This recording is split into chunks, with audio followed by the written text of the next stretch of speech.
అంటే షష్ఠి పూర్తి అంటే నా షష్ఠి పూర్తి కోసం చేసుకోవాలనేది ఈ సభ ఏర్పాటు చేయలేదండి. నేను మొదటి నుంచి కూడా కథానికే అంకితమైన వాడిని, కథాభిమాన్ని, కథా రచయితని. మరి అటువంటప్పుడు కథకి మరొకసారి అందరం కలిసి కథా రచయితలందరూ కలిసి ఒకసారి కథానిక గురించి మళ్ళీ ఆలోచించుకోవడానికి వీలుగా ఈ సభని వంక అనమాట అండి.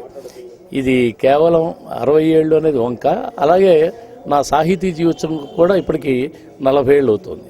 కాబట్టి ఈ దృష్టిలో పెట్టుకుని ఇవాళ ఏం చేస్తున్నానంటేనండి, రచయిత్రులవి పాపులర్ రైటర్స్ మన కె రామలక్ష్మి గారి దగ్గర నుంచి ఇవాళ వరకు రచయిత్రులు అందరి కథలు అంటే దాదాపు 100 కథానికల్ని తీసుకుని దీపతోరణం అని ఒక సంకలనం వేశాను.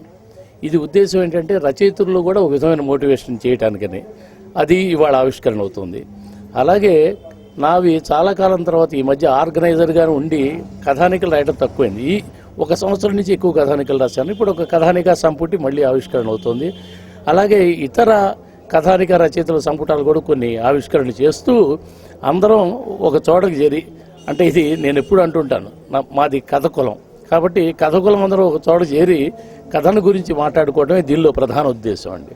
ఎవరు రచయితలు అవ్వాలనుకుంటే అవ్వలేరండి, అది ఖచ్చితంగా నేను చెప్పగలను. రచయితలు అవ్వాలని అనుకోవాలి అంటే మీకు వాతావరణం ఎలా ఉందంటేనండి, గ్లామర్ అనేది ఏదో సినిమాల్లో వేస్తే వేషాలు వేస్తేనో లేకపోతే రాజకీయాల్లోకి వెళ్తే డబ్బులు సంపాదించుకోవచ్చు గ్లామర్, ఈ తరహా ఆలోచనలకి సాహితీవేత్తలు పనికిరారండి.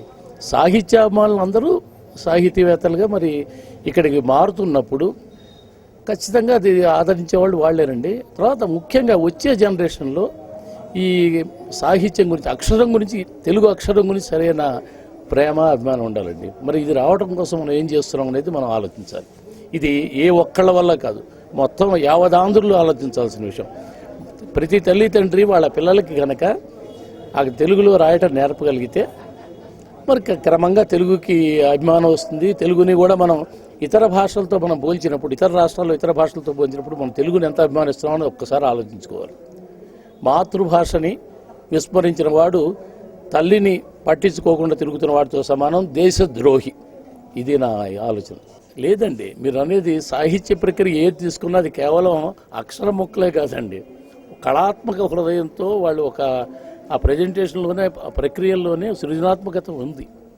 కాబట్టి ఏ ప్రక్రియలు తీసుకుంటే ఆ ప్రక్రియలో సృజనాత్మకత ఉంది. కాకపోతే మీరు అనుకున్నది ఏంటంటే కొన్ని భావజాలాలను కొంతమంది ప్రమోట్ చేస్తున్నారు, కానీ అది సరైన పద్ధతి కాదండి. 360 డిగ్రీల్లో సమాజాన్ని చూడాలి, ఆ సమాజానికి తగ్గట్టు సాహిత్యం వచ్చేట్టు చూడాలి, అది ముఖ్యం. ఇప్పటికి దాదాపు ఒక 14 ఏళ్ల నుంచి కంటిన్యూస్గా చేస్తున్నాను. ఇవాళ సాహితీ వాతావరణం కొద్ది గొప్ప మెలుగుందంటే వాటికి కారణం. అందుకని ఇది నేను ఒక్కడి పని కాదండి, అయిపోయింది. నాకు 60 ఏళ్ళు అన్నారు, ఇప్పుడు అయిపోయింది. కాబట్టి మరొకళ్ళు అందిపుచ్చుకోవాలి. ఇది నా ఒక్కడి బాధ్యత కాదు, ప్రభుత్వం బాధ్యత కాదు, ప్రతి ఒక్క తెలుగువాడి బాధ్యత. Thank you very much.